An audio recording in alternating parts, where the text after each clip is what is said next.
শুভ সকাল বন্ধুরা। দেখো একবারে আজকে মানে সকালের খাবার দিয়ে শুরু করছি। আজকে কিন্তু আলু সেদ্ধ মুড়ি, রবিবার হলেও আজকে ব্যতিক্রম। আজকে কিন্তু চপ আসেনি, কারণ হচ্ছে আজকে চপ আনতে বারণ করেছি, বলেছি সকালে লাইট খাবার খাওয়া হবে। লাইট বলতে সেই মুড়ি তো আমরা খাই, খালি আলু সেদ্ধ চপ ছাড়া। আর এই যে দেখো রান্নার জোগাড়পাতি করে নিয়েছি, রান্না হচ্ছেও, সঙ্গে চাও করছি। চাটা আজকে অনেক বেলায় হচ্ছে, কারণ ছেলে কাজ করছিল। ছেলেকে চা বসিয়েছি অনেকটা বেলাতে, তারপরে দেখো রান্নাও হয়ে গেছে তখন, ছেলে যখন চা খেয়েছে। আজকে বেশি কিছু রান্নাও করিনি, আজকে করেছে যে মূলো শাকের ভাজা, পেঁয়াজ রসুন দিয়ে, একটু গোটা গোটা রসুন দিয়েছিলাম, আর ভাত, আর এই যে আলু পেঁপে দিয়ে ডিমের ঝোল। আর একটু কিছু করার ইচ্ছা আছে, দেখি সেইটা করব, আগে পুজোটা করে আসি বলে এই জন্য পুজো করতে চলে গেলাম। পুজো করতে গিয়ে দেখো সব জোগাড়জান্তির করে নিয়েছি। মাকে দর্শন করো, গোপালদেরও দর্শন করো, করে পুজো টুজো করে এসে ওপরে এই যে আর একটু কিছু বলতে এই যে বড়া ভেজেছি। এইটা কিন্তু মানে কিসের বড়া বলবো তোমাদের, কাঁচকলার বড়ার কোপ্তা খেয়েছো, এটা কিন্তু আমি আদা রসুন পেঁয়াজ দিয়ে কাঁচকলা আলুর বড়া করেছি, সঙ্গে দুটো শুকনো লঙ্কা ভেজেছি। তারপর সন্ধে টন্ধে দিয়ে দেখো আজকে আমাদের নেমন্তন্ন, তাই আমাদের ছাদে পার্টি চলছে। কিন্তু আমার ছেলে এই যে ছাদ থেকে নিয়ে চলে এসেছে পকোড়া।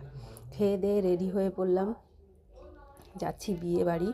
ওপরে কিন্তু মুখে ভাতের নেমন্তন্ন, আর আমি যাচ্ছি বিয়ে বাড়ি। যাওয়ার আগে ওপরে দেখা করতে গেলাম।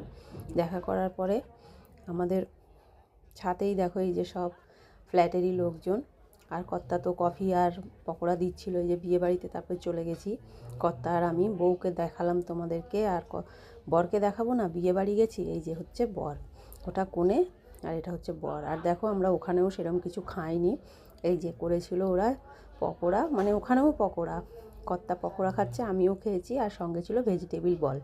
এই দেখো বিয়ে বাড়ির হচ্ছে এই অবস্থা, প্রচণ্ড ভিড় ছিল, যার কারণে আমরা এমনি ওপরে মানে আমাদের ছাদে খাবো বলে ওখানে খাওয়া দাওয়া করিনি, চলে এসেছি।